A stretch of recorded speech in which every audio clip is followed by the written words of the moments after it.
இந்த எம்பிபிஎஸ்ல abdomen case present பண்ணுறப்போ எக்ஸாமினேஷனில் guarding and ரிஜிடிட்டினா என்னன்னு கேட்டுருவாங்க. ஆக்சுவலி நமக்கு அது என்னன்னு தெரியும், ஆனால் ஒரு கன்ஃபியூஷனாகவே இருக்கும். அது என்னன்னு இப்போ பார்த்துடலாம். இந்த மாதிரி யூஸ்ஃபுல்லான கண்டென்ட்ஸ் எல்லாம் ரீல்ஸில் பார்க்கறதுக்கு என்ன ஒரு ஃபாலோ பண்ணிக்கோங்க. வாங்க கண்டென்ட் குள்ள போகலாம். நீங்கள் பேஷண்ட் அப்டமன் எக்ஸாமினேஷன் பண்ணுறப்போ அவங்க அப்டமன் வாலண்டரியாக மசில் கான்ட்ராக்ட் ஆச்சுன்னா அதான் கார்டிங். இதே ரிஃப்ளெக்ஸ் மசில் ஸ்பேசம் இன்வாலண்டரியாக நடந்துச்சுன்னா அதான் ரிஜிடிட்டி. ஸோ இந்த நிமோனிக் ஞாபகம் வச்சுக்கோங்க. Good vocals need right instrument.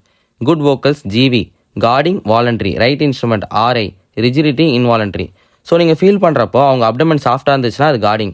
இதே ஹார்ட் அப்டமனாக இருந்துச்சுன்னா அது வந்து ரிஜிடிட்டி. அவங்களோட கண்ட்ரோல் லைக் அவங்க எப்படி ரிலாக்ஸ் பண்ணலான்னு பார்த்தீங்கன்னா, நம்ம பேச்சு கொடுத்துட்டே இருந்தால் கார்டிங்கில் வந்து ரிலாக்ஸ் ஆகிடும் அப்டமன். வேறஸ் இந்த ரிஜிடிட்டியில் என்ன தான் ஆனாலும் அப்டமன் வந்து ரிலாக்ஸ் ஆகாது. இது எதனால் நடக்குன்னு பார்த்தீங்கன்னா, கார்டிங் வந்து ஆன்சைட்டி, ஃபியர் அந்த மாதிரி கண்டிஷன் நடக்கும். இதே ரிஜிடிட்டி பெரிட்டோனியல் இரிட்டேஷன், பெரிட்டோனைட்டிஸ் அந்த மாதிரி கண்டிஷனில். கார்டிங்கில் மைல்டர் டிசீஸ்லாம் இருக்கும், ஆனால் ரிஜிடிட்டியில் எல்லாமே சீரியஸ் கண்டிஷனாக இருக்கும், மெடிக்கல் எமர்ஜென்சி. ஸோ இப்போவே இந்த ரீலை உங்கள் ஃப்ரெண்டுக்கும் ஷேர் பண்ணிவிட்டு இந்த மாதிரி யூஸ்ஃபுல்லான கண்டென்ட்டுக்கு என்னை ஃபாலோ பண்ணிக்கோங்க. உங்கள் ஃப்ரெண்டையும் ஃபாலோ பண்ண சொல்லுங்கள். See you next video. Bye bye.